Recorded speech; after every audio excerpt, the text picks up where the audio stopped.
My fresh husband has turned into a monster, needing to know every detail of what I'm doing and who I'm meeting, and uses a tracker to locate me 24/7. But enough is enough, and it's time for him to track me leaving our marriage.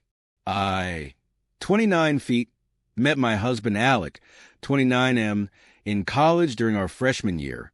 We started off as just friends and got married 7 months ago. I've gotten along with his family, but we aren't super close, but we're friendly enough. The problem is that Alec has begun to make me incredibly uncomfortable. Firstly, he's begun to ask me who I'm meeting with, what we plan on doing, how long every single time I leave the house without him. At first, I just thought he was being protective and a good partner just in case something happened. But then he started checking my phone after the visits, betting and researching each of my friends as well. He also has been pursuing me to link my bank account to his, as he's in charge of the finances when he was perfectly fine with keeping them separate before. We fight about it almost every day. Finally, yesterday when he was preparing to go on a work trip for 2 weeks in California, he demanded I wear a tracker so he could keep an eye on me while he's gone. I can't do this anymore. I feel like I'm suffocating, and his family, who I've spoken to about his worrying behavior, just said he's being careful and protective as a good husband should. I need to gather my things together and find a way to be gone before he gets home without tipping him off. He's always threatened that if he ever found me cheating on him, he'd turn in divorce papers the same day. He keeps a filled-out copy in his desk. I'm going to submit those the day I leave. But there's so much to do, such as finding a new place to live, seeing if my job has any transfers available, packing and moving in 2 weeks. His return flight May 11th, so I need to move quickly. I don't have any close family, and I can't risk dragging my friends into this as we share the same friends. I just needed a place to vent, and ask if anyone has any advice on the easiest and safest way to do this. Edit. You guys are amazing. I never even thought to not use his divorce papers. I'll check for cameras before I start any packing or prepping. I may also shred his divorce papers, just in case, and look into getting a lawyer for myself. I'm in a no-fault divorce state. That much I so remember, which will help. I'll update again when I know more. The tracker he wants me to use is a small clip to put on the belt or waistband. I'll wear it unless I'm going or doing something related to me leaving. No pets yet, thankfully. So I've gotten a lot of support and helpful advice, along with questions I thought I should clarify before I proceed with the update. Some ask why I'd be hiding things from Alec regarding going out and who I'm meeting with. I don't, and I have nothing to hide. However, when he begins to then double-check everything I tell him with the other people there, right down to each person I talked to and what I said. Did I send any texts? Did I order food? How much did I eat? That's when it started to feel like I was slowly being pushed into a corner. It didn't start that bad, but gradually grew worse over time. I talked to my job and explained things to my manager, and they promised to look into openings in other states to see if they could get me into one. They'll have an update on that in 3 days. I trust that my bank account is secured, considering he's tried to get into it before and failed. I found one camera in the kitchen, another in the living room, and one in our bedroom. As such, I've left them in place for now and done all other planning either in the bathroom, pretending I'm taking a bath. I'm honestly staying away from the DV services, as my sister-in-law is unfortunately higher up than those, considering she volunteers there, and I have a feeling if I did show up there they would know in a heartbeat. I can't look for apartments until I get the update from my work, but either or I'm still going to be leaving the state. The day before I do, I will be changing my number carrier and wiping my laptop and all of his electronics before I do. I've met with 2 lawyers so far and had them look over the paperwork. My husband had prepared, and both said that it did have some clauses in it that could have caused me some trouble down the line. What alarmed all of us closed the fact that several of those clauses dealt with future children and not as a hypothetical. Like several heirs suggested, I have a feeling he fully intended on getting me pregnant to keep me trapped and tied to him. There are 3 other locations.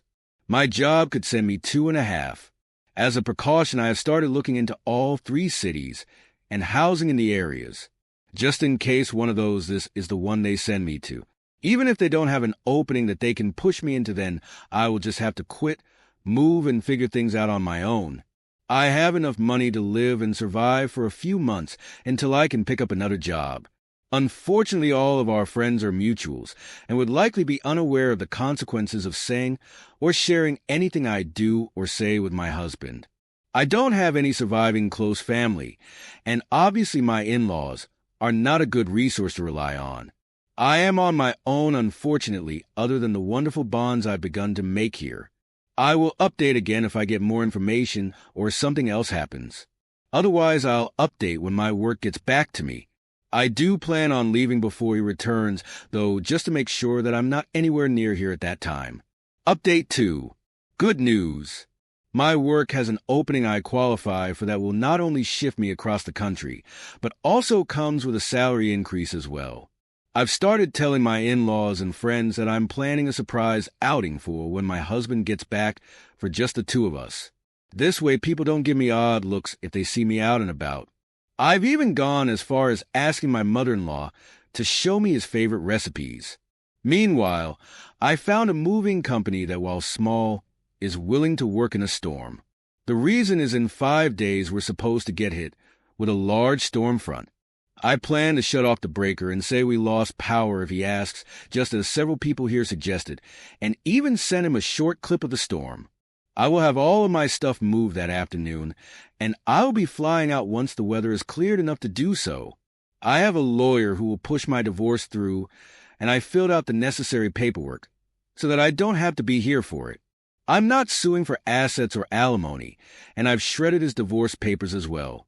I've set up a cheap payphone plan through Cricket until this is all said and done, at which point I will find a new carrier, number, and phone. This one is being wiped and left behind. My laptop is provided by my work, and the IT department inspected it thoroughly, and it was clean, thankfully. No other electronic aside from my laptop, and new phone will be coming with me. If Alec needs to talk to me, he can do it through my lawyer. Not sure if anything else will happen. My fingers are crossed that he doesn't think anything's amiss until after I leave, and I'm not turning the breaker back on when I do. He can when he gets home. My work is covering the plane ticket, so that at least is one expense I don't have to finagle in. Update 3.